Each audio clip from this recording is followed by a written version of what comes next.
దేశంలోని అతిపెద్ద బ్యాంక్ అయిన state bank of India chairman గా తెలుగు వ్యక్తి చెల్లా శ్రీనివాసులు శెట్టిని కేంద్ర ప్రభుత్వం మంగళవారం నియమించింది.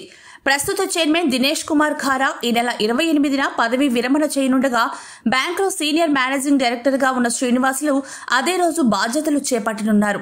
3 ఏళ్ల పాటు ఆయన ఈ పదవిలో కొనసాగుతారు. శ్రీనివాసులు శెట్టి నియామకాన్ని ఆర్థిక సేవల విభాగం ప్రతిపాదించగా అందుకు మంత్రివర్గ నియామకాల సంఘం ఆమోదం తెలిపినట్లు మంగళవారం కేంద్ర ప్రభుత్వం పేర్కొంది.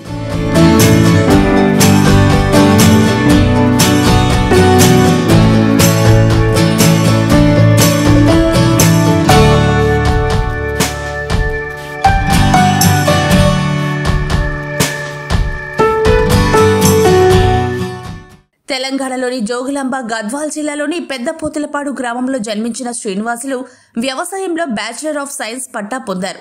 ఇండియన్ ఇన్స్టిట్యూట్ ఆఫ్ బ్యాంకర్స్ లో సర్టిఫైడ్ అసోసియేట్ కూడా ఉన్నారు.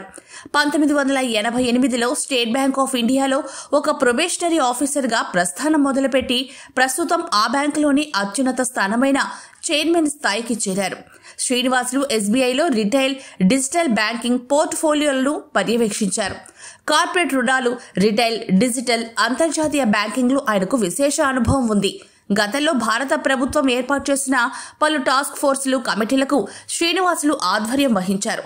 మరోవైపు ఎస్బీఐ ఎండీగా రాణా అశుతోష్ కుమార్ సింగ్ ను కేంద్ర ప్రభుత్వం నియమించింది. ఆయన 2027 జూన్ 30 వరకు ఆయన ఈ స్థానంలో కొనసాగుతారు. ఎస్బీఐకి ఒక చైర్మన్, 4 ఎండీలు ఉంటారు.